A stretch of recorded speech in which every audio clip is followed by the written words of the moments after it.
ഇതൾ കിച്ചണിലേക്ക് എല്ലാവർക്കും സ്വാഗതം. ഇന്ന് നമ്മൾ തയ്യാറാക്കാൻ പോകുന്നത് നല്ലൊരു സ്നാക്സ് ആണ്. പൊതിയട മസാലയാണ് ഇന്ന് നമ്മൾ ഉണ്ടാക്കാൻ പോകുന്നത്.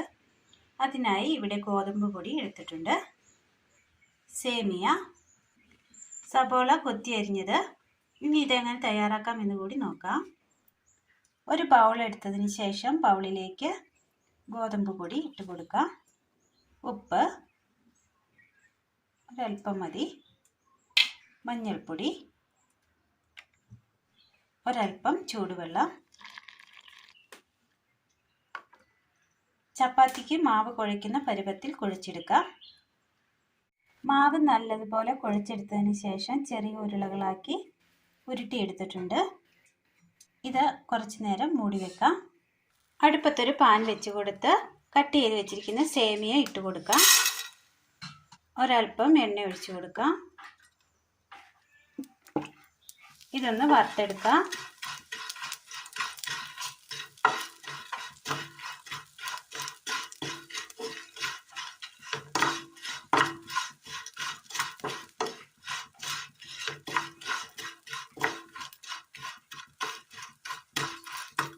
റോസ്റ്റായി കിട്ടിയിട്ടുണ്ട്.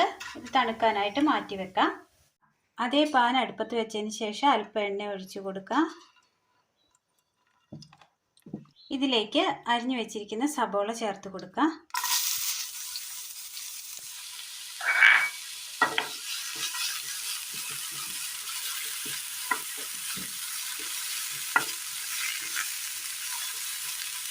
ഇതൊന്ന് വഴറ്റിയെടുക്കാം.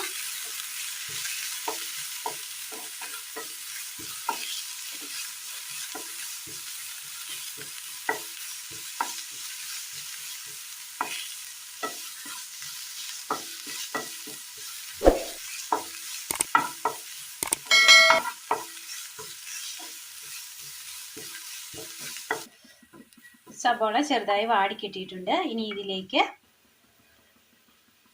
മുളക് പൊടി ഒരൽപ്പം മതി. 4 എണ്ണയും നമ്മൾ ഉണ്ടാക്കുന്നുള്ളൂ. അതിന് വേണ്ടുന്ന മസാല മാത്രം ചേർത്താൽ മതി. മീറ്റ് മസാല, മഞ്ഞൾപ്പൊടി, കറിവേപ്പില,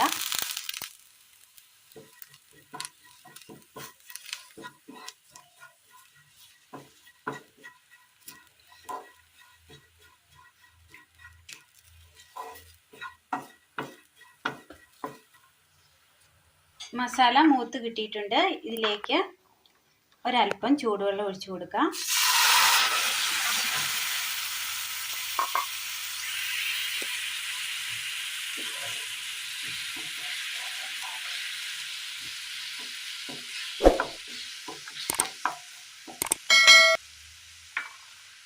ഗോതമ്പ് പൊടിയിൽ നമ്മൾ ഉപ്പ് ചേർത്ത് കൊടുത്തിട്ടുണ്ട്. ഇത് മസാലയ്ക്ക് ആവശ്യമായ ഉപ്പ്, ഒരു പിഞ്ച്.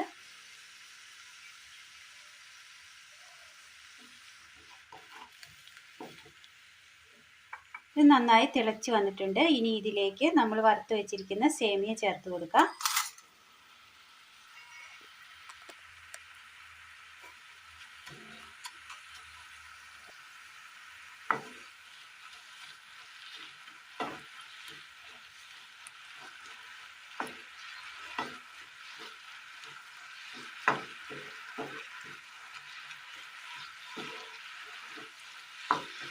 എരിവൊക്കെ ഇഷ്ടപ്പെടുന്ന ആൾക്കാർക്ക് ഇത് തീർച്ചയായും ഇഷ്ടപ്പെടും.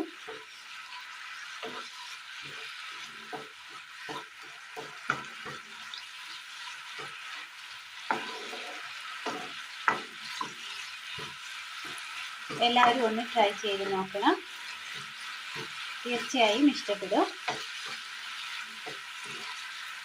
ചെയ്തതിന് ശേഷം അഭിപ്രായങ്ങൾ കമൻറ്റ് ബോക്സിൽ അറിയിക്കണേ.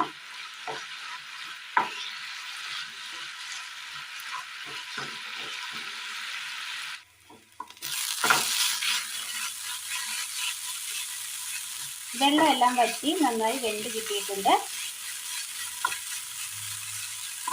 ഇത് വാങ്ങി മാറ്റി വെക്കാം. നമ്മൾ ഉരുട്ടിയെടുത്തിരിക്കുന്ന മാവ് ചപ്പാത്തി പലകയിൽ വെച്ചൊന്ന് പരത്തിയെടുത്തിട്ടുണ്ട്. ശേഷം ഇതിലേക്ക്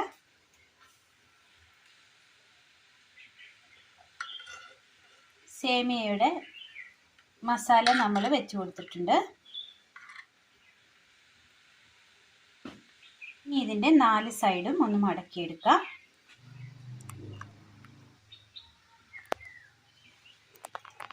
ഇങ്ങനെ മടക്കിയെടുത്തതിന് ശേഷം ഒരു വാഴയിലയിലേക്ക് വെച്ച് കൊടുക്കാം.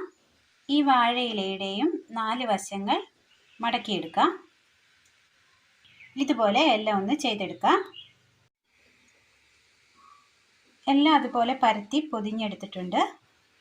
ഇഡ്ഡലി പാത്രത്തിൽ ഒരല്പം വെള്ളം വെച്ച് നന്നായി തിളച്ച് വരുമ്പോൾ അതിലേക്ക് ഈ പൊതിഞ്ഞു വെച്ചിരിക്കുന്ന അട വെച്ച് കൊടുക്കാം.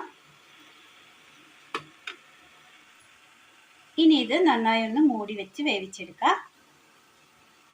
നന്നായി വെന്ത് കിട്ടിയിട്ടുണ്ട്. എടുത്തു നോക്കാം. നല്ല ടേസ്റ്റിൽ തന്നെ തയ്യാറാക്കിയെടുക്കാൻ പറ്റിയ മസാല പൊതിയടയാണ് ഇന്ന് നമ്മൾ തയ്യാറാക്കിയത്. അപ്പോൾ നല്ല ടേസ്റ്റിൽ തയ്യാറാക്കിയെടുക്കാൻ പറ്റിയ മസാല പൊതിയടയെക്കുറിച്ചുള്ള നിങ്ങളുടെ അഭിപ്രായങ്ങൾ കമൻറ്റ് ബോക്സിൽ അറിയിക്കുക. അപ്പോൾ ഇന്നത്തെ വീഡിയോ എല്ലാവർക്കും ഇഷ്ടമായി എന്ന് വിചാരിക്കുന്നു. ഇഷ്ടമായ ലൈക്ക് ചെയ്യാനും ഷെയർ ചെയ്യാനും സബ്സ്ക്രൈബ് ചെയ്യാനും മറക്കരുത്. താങ്ക്